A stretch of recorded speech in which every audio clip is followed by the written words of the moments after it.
Welcome to the intriguingly complex realm of Victorian style, where women did not simply wear dresses, but donned intricate constructions. These ensembles went beyond mere clothing. They were marvels of design and craftsmanship. Beneath the layers of lace and hidden steel frames lay a daily struggle that most of us cannot even fathom. Imagine managing routine personal tasks while encased in a gown that could occupy as much room as a dining table. Picture yourself enveloped in extensive lengths of fabric, tightly cinched by a corset that compresses your waist and limits your breathing. Navigating corridors becomes a cautious endeavor as your skirts span nearly 6 feet in diameter. Every movement requires careful calculation. Sitting down transforms into a tactical operation, and through it all you must maintain an appearance of effortless elegance. One pressing question arises: how did Victorian women cope with using the restroom while trapped in these towering structures of tulle and steel? To unravel this, we must begin at the start of a typical day in a Victorian lady's routine. Dressing was far from slipping into a simple garment. The initial layer consisted of a light linen shift worn directly against the skin, serving as a protective shield to preserve the outer expensive attire. This practical foundation was indispensable, since cleaning delicate clothing posed a significant challenge and was rarely done. Following this came the corset, the iconic element of Victorian fashion. Firmly laced and supported with stiff boning, it molded the torso, drastically reducing the waistline. Some women even layered multiple corsets for added effect. They were worn so frequently and so tightly that their rib cages adjusted to the pressure. Taking deep breaths was hardly an option. Then came multiple layers of petticoats. These were not solely for warmth or modesty. They added volume, transforming the dress into a bell-like shape. Some women wore 5, 6, or even 7 layers. Each additional layer increased bulk and made movement significantly harder. However, the centerpiece of this whole arrangement was the crinoline. The crinoline was a type of structure, an actual framework made from steel hoops linked together with fabric ribbons, worn beneath the dress to maintain that distinctive circular silhouette. At its widest, a crinoline could extend up to 6 feet in diameter. Imagine attempting to pass through a doorway with that, let alone fitting into a chair. These frames were so large that certain furnishings had to be redesigned specifically to accommodate them. Chairs without arms, specially widened benches, and more spacious dining tables were introduced just for women to sit comfortably without ruining their elaborate attire. Now try picturing wearing all these layers every single day while managing regular activities, such as using the bathroom. The sheer mass and heaviness of these garments meant even the most basic tasks demanded careful planning and physical skill. Victorian women were not simply dressed to impress. They were constantly negotiating a complex logistical challenge, turning simple necessities into intricate routines executed with patience, elegance, and remarkable ingenuity. And this is only part of the story. At the start of the tale, Victorian women did not simply wear fashion, they fully lived within it. Their garments were so meticulously structured and layered that they changed the way these women approached everyday activities, especially personal care and hygiene. Using the bathroom was far more than a routine action. It became a carefully staged ritual. The most basic human needs had to be handled amid a complex mix of lace steel and societal rules. At the heart of this system stood one key object that quietly became essential for daily life: the chamber pot. These were not crude vessels hidden under beds. Rather, they were thoughtfully crafted with women in mind who had to manage ornate clothing. The most typical model was oval-shaped with a smooth, curved interior designed to fit neatly beneath multiple layers, like crinolines, petticoats, and lace. Some more luxurious versions even featured snug lids. These lids did more than just control odors. They served as subtle signals to household staff. A closed lid meant the pot was ready to be emptied, all without anyone having to say a word. In affluent households, the chamber pot remained cleverly concealed. Elegant furniture pieces took on double purposes: chairs with secret compartments, cabinets hiding containers, and exquisitely made wooden commodes that disguised their true role with masterful artistry.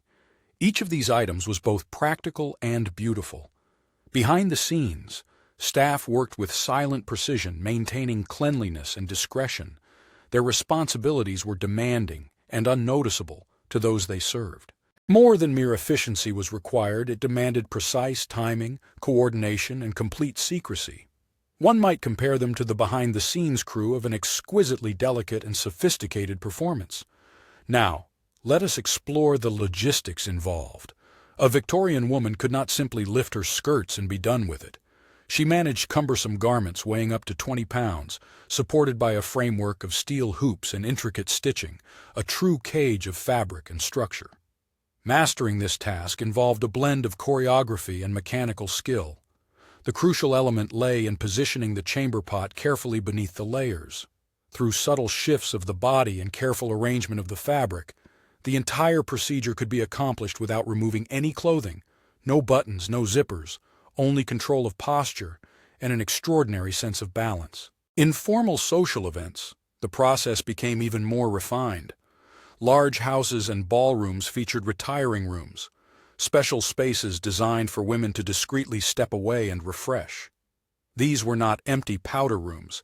They operated as fully staffed lounges where servants acted as a support team assisting with arranging skirts, timing, and cleanup, all while preserving the illusion of complete elegance and discretion.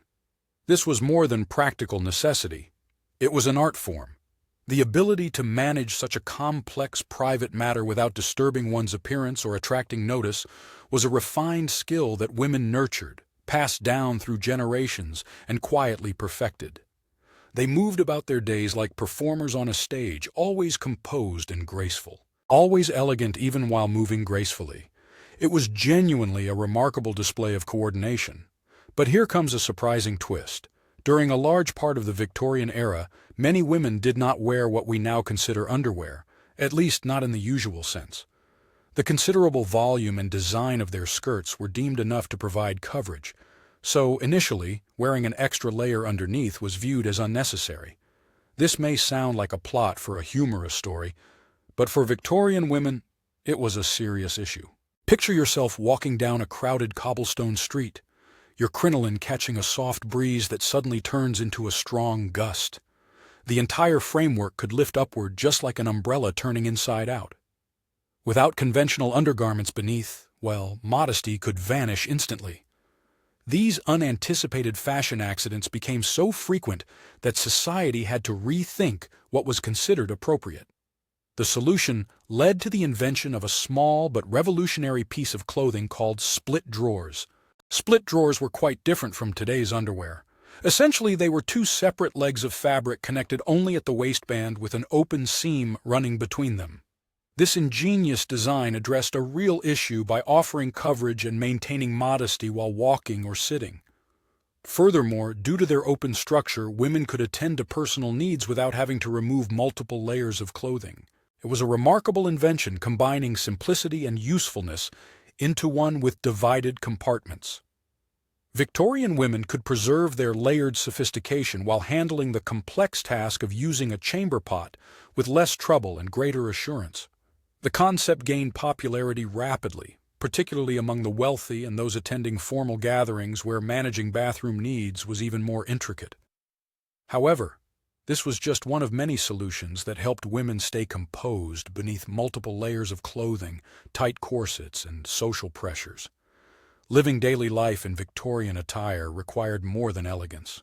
It demanded meticulous organization, subtle signals, and a deep understanding of one's garments, almost like mastering architectural details. All of these efforts happened quietly out of sight, as though they were the most natural part of life.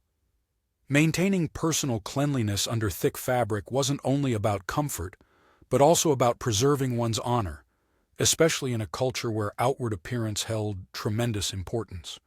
Yet without the advantages of modern plumbing or disposable items, women depended on a variety of inventive and occasionally unexpected tactics. To begin with the essentials, toilet paper as we know it was not commonly accessible throughout most of the Victorian age. Instead, people used whatever materials were handy and sensible. For families of the working class, this often meant torn pieces from newspapers, catalogs, or recycled papers. In countryside areas, natural resources such as soft leaves or fabric scraps served the purpose in poorer homes. But in wealthier residences, the method was more sophisticated.